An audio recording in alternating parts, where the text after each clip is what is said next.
اور بیٹی کی قسمت عجیب ہے، ماں بھی دربار میں گئی، بیٹی بھی دربار میں گئی، ماں صحابی کے دربار میں، بیٹی شرابی کے دربار میں، ماں چند گھنٹے، بیٹی کئی گھنٹے، ماں کھلے ہاتھوں سے، بیٹی بدے ہاتھوں سے، ماں چادر پہن کے، بیٹی بغیر چادر کے، ماں بیٹوں کے ساتھ گئی، بیٹی بہنوں کے ساتھ گئی۔ مبلغ اعظم یہ جملہ پڑھتے پڑھتے مبلغ اعظم کی زبان سے جملہ نکلا، انہوں نے لوگوں کہا بی بی زہرا تیرا مقدر ہے، لیکن زینب تیرا مقدر پھر بھی اچھا، زینب تیرا مقدر پھر بھی اچھا۔ 3 دفعہ یہ جملہ کہہ کے مولوی اسماعیل نے منبر چھوڑا، سامنے سے ایک سید اٹھ کے کھڑا ہو گیا، اس نے گلے میں باہیں ڈالی، انہوں نے کہا مولوی اسماعیل تیری زبان سے جملہ غلط نکل گیا ہے، تو نے یہ کہنا زہرا تیرا مقدر اچھا، تو نے کہا زینب تیرا مقدر اچھا۔ مولا اسماعیل نے کہا میں غیر سید ہوں، میں جملہ نہیں پڑھ سکتا، میں تیرے کان میں کہتا ہوں تو لوگوں کو سنا دے۔ مولا اسماعیل سے کہتا انہیں بتا دے، بے شک زینب شرابی کے دربار میں گئی، لیکن کسی نے زینب کو جھوٹا نہیں کہا۔ ہائے قسمت محمد کی بیٹی کی، تخت سے کہہ دیا گیا فاطمہ تو جھوٹ بول رہی ہے،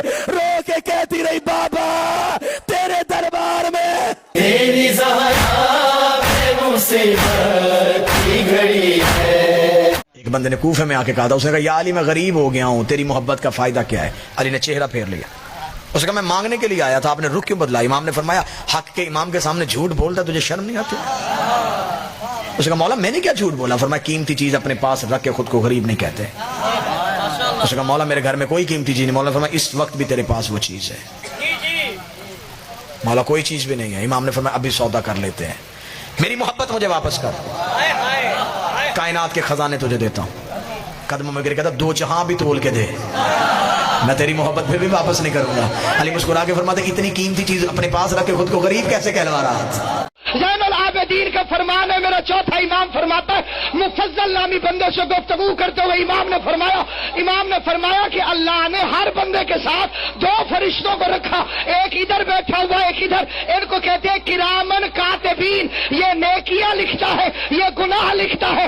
امام نے فرمایا اے مفضل جب یہ مصروف ہوتا ہے تو یہ فارغ بیٹھتا ہے، اور جب یہ مصروف ہوتا ہے تو یہ فارغ بیٹھتا ہے، جب کوئی نیکیاں کر رہا ہوتا ہے تو یہ لکھ رہا ہوتا ہے، یہ کچھ نہیں کر رہا ہوتا، جب کوئی گناہ کر رہا ہوتا ہے تو یہ لکھ رہا ہوتا ہے، یہ فارغ بیٹھا ہوتا ہے۔ مفضل تجھے وہ عمل بتاؤں جیسے دونوں مصروف ہو جاتے ہیں؟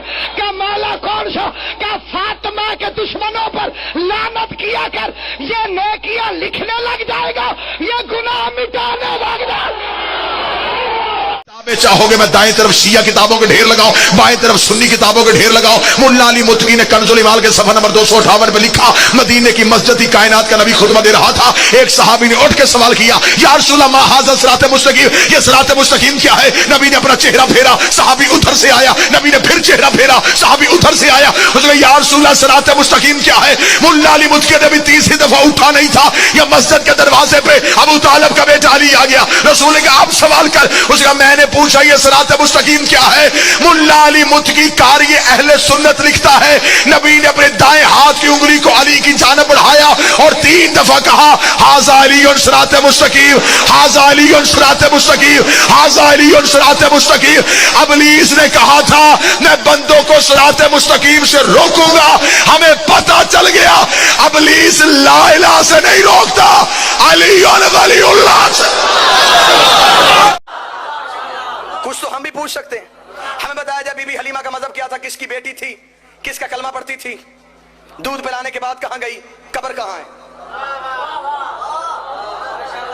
ہمیں بتاؤ بی بی حلیمہ کس نبی کا کلمہ پڑھتی تھی؟